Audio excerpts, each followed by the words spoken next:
31শে অগস্টের মধ্যে রাজ্যের শিক্ষক নিয়োগের সময়সীমা দিয়েছিল সুপ্রিম কোর্ট। সেই মতো কাজও এগোচ্ছিল, কিন্তু ওবিসি সংরক্ষণ নিয়ে জটিলতা তৈরি হয়েছে এবং যে খবর পাওয়া যাচ্ছে সুপ্রিম কোর্টের কাছে স্কুল সার্ভিস কমিশন নিয়োগের জন্য আরো কিছু সময় চাইবে, অর্থাৎ শিক্ষক নিয়োগের কাজ খুব তাড়াতাড়ি হবে এমন বলা যাচ্ছে না এই মুহূর্তে। রাজ্যের স্কুল শিক্ষা এই মুহূর্তে কি পরিস্থিতির মধ্যে দিয়ে যাচ্ছে এবং এত অনিশ্চয়তার মধ্যে দিয়ে পড়াশোনা কিভাবে চলছে, এই নিয়ে আজ আমরা কথা বলবো। আমাদের সঙ্গে এই মুহূর্তে রয়েছেন শিক্ষানুরাগী ঐক্য মঞ্চের রাজ্য সাধারণ সম্পাদক কিঙ্কর অধিকারী। শুরুতে কিঙ্কর বাবু, 31শে অগস্টের মধ্যে যে নিয়োগের কথা চূড়ান্ত সময়সীমা দিয়েছিল সুপ্রিম কোর্ট, সেই সময়ের মধ্যে নিয়োগ হচ্ছে না। এখন পরিস্থিতি যা দেখা যাচ্ছে বোঝাই যাচ্ছে, ঠিক জটিলতা ঠিক কোথায় কোথায় রয়েছে। আপনি তো একজন স্কুল শিক্ষকও, আপনি জানেন একেবারে স্কুলের পরিস্থিতি এই মুহূর্তে কি, এবং এই জটিলতার বিষয়টা যদি প্রথমে বলেন আপনি।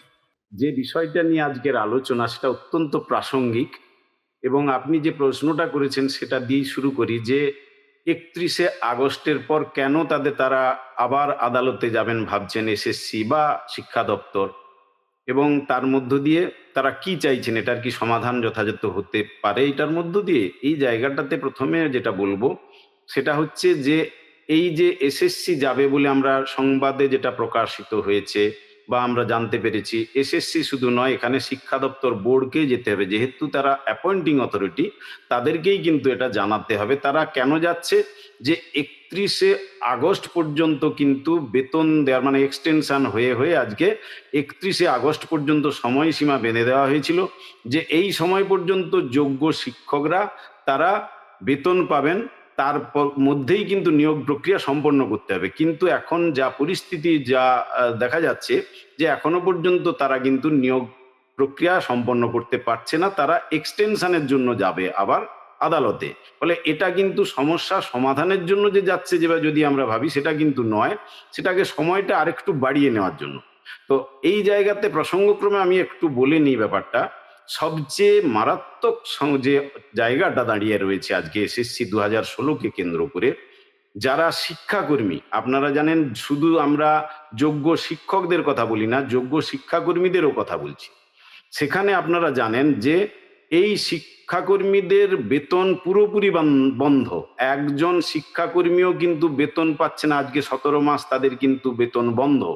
আমরা কেউ তো দুর্নীতির পক্ষে নই, আমরা কেউ বলছি না যে যারা দুর্নীতি করে নিযুক্ত হয়েছে তাদেরকে নিয়োগ করুন, কিন্তু যাদের বিরুদ্ধে আজ পর্যন্ত কোনো প্রমাণ নেই, তারা যোগ্য শিক্ষক যেমন রয়েছেন, যোগ্য শিক্ষাকর্মীও রয়েছেন, কিন্তু তাদেরকে বঞ্চিত করা হয়েছে, তাদেরকে 1 পয়সাও বেতন আজ পর্যন্ত দেওয়া হয়নি।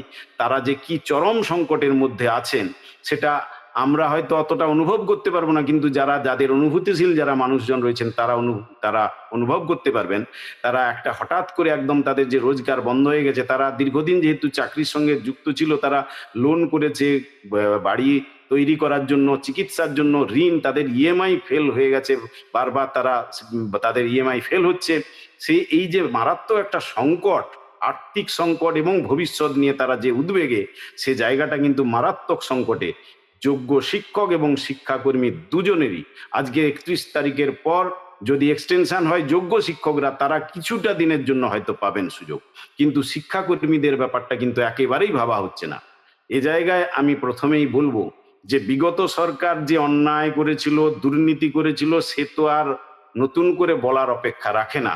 সে জায়গাটা তারা যে অপরাধ করেছিল তার শাস্তি তারা পেয়েছে, তারা ক্ষমতা থেকে চলে গেছে।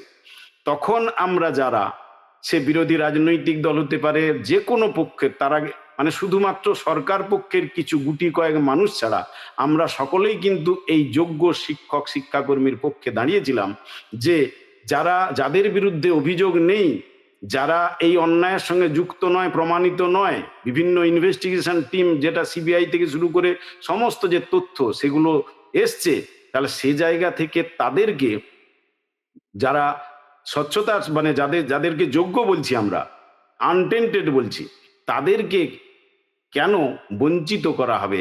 তারা একজনও কেন বঞ্চিত হবেন?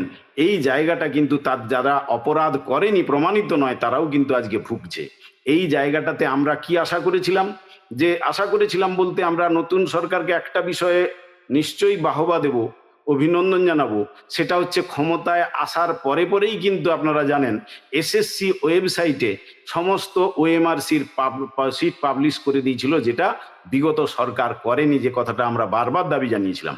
তাহলে এই জায়গাটাতে আমরা কিন্তু পজিটিভ একটা পদক্ষেপ এই নতুন সরকারের দেখেছিলাম এবং অভিনন্দনও জানিয়েছিলাম যে একটা আশার আলো আমরা দেখতে পাচ্ছি। যোগ্য শিক্ষক শিক্ষাকর্মীদের সেখান থেকে বেছে নেওয়া যাবে এবং তাদের এবারে জট যে ছিল সেই জটটা খুলে যাবে। কিন্তু আজকে 3 মাস অতিবাহিত, আজ পর্যন্ত এখনো পর্যন্ত কিন্তু ওই যে ওএমআর পাবলিশের পর এই যোগ্য শিক্ষক শিক্ষাকর্মীদের জন্য কিন্তু এখনো পর্যন্ত কোনো পদক্ষেপ, ইতিবাচক পদক্ষেপ আমরা সরকারের পক্ষ থেকে দেখতে পাচ্ছি না। এটা অত্যন্ত পরিতাপের, এটা অত্যন্ত দুঃখের। এই জায়গাটা কেন করছে না সরকার, সেটাই সকলের কাছে এটা কিন্তু প্রশ্ন। তো সেই জায়গা থেকে আপনারা বলবেন যে তাহলে কি সমাধান কিছু নেই? সমাধান তো তাদের হাতে রয়েছে। কেননা আজকে যে মাননীয় মুখ্যমন্ত্রী, তিনি যখন বিরোধী দলের নেতা ছিলেন তখন কিন্তু পরিষ্কার বলেছিলেন, এটা সোশ্যাল মিডিয়া আপনারা খুললেই দেখতে পারবেন, যে এই যোগ্য শিক্ষক শিক্ষাকর্মীদের মাথায় হাত দিয়ে বলেছিলেন যে আর কয়েকটা দিন আপনারা কষ্ট করুন, এপ্রিলের পর আমরা মেতে ক্ষমতায় চলে আসছি, তারপর আপনাদের সমস্ত পাবলিশ করে দেবো এমআর, যোগ্য অযোগ্যের তালিকা নিয়ে আমরা সুপ্রিম কোর্টে যাব এবং সেখান থেকে কিন্তু সমস্যার সমাধান হয়ে যাবে। এই জায়গাটা তো তারা পরিষ্কার প্রতিশ্রুতি দিয়েছিল। কিন্তু আজকে 3 মাস চলে যাওয়ার পরও কিন্তু এখনো পর্যন্ত দেখা যাচ্ছে আন্দোলনের ঢেউ ক্রমশ বাড়ছে। আমরা জানি কলকাতাতে 2টো মিছিল হয়ে গেল এই কিছুদিনের মধ্যেই। সেখানে তারা কিন্তু এটাই বলছে যে এই সরকারের কাছে তারা চাইছে যে বিচারটা তারা সে সময় পায়নি, এখন একটাই তারা কাজ করতে পারে, সেটা সুপ্রিম কোর্টে এখন কিউরেটিভ পিটিশন রয়েছে, এখনো সুযোগ, সেখানে গিয়ে এই তালিকাটা তারা দিতে পারে যে দেখুন ওএমআর পাবলিশ করে দিয়েছি আমরা এবং এর মধ্য দিয়ে যোগ্য অযোগ্য তালিকা পরিষ্কার হয়ে যাচ্ছে, এটাই মান্যতা দিন এবং আমরা রাজ্য সরকার এটাকেই মেনে নিচ্ছি। এ জায়গাটা করলেই কিন্তু সমস্যার সমাধান হয়ে যায়। জানি না এখনো পর্যন্ত কিন্তু সে পদক্ষেপ আমরা দেখতে পাইনি। সে জায়গা থেকে আরেকটা কথা একটু শুধু বলে দিই যে আপনারা অনেকেই হয়তো জানেন বা অনেকেই জানেন না যে এই 10 তারিখ, এই মাসের 10 তারিখ সুপ্রিম কোর্ট বলছি সিবিআই তার ফাইনাল রিপোর্ট জমা দিয়েছে। তাহলে ফাইনাল রিপোর্ট যদি এই 10 তারিখ জমা দেয় তাহলে কি করে আমরা রায় পাচ্ছি 25 সালে?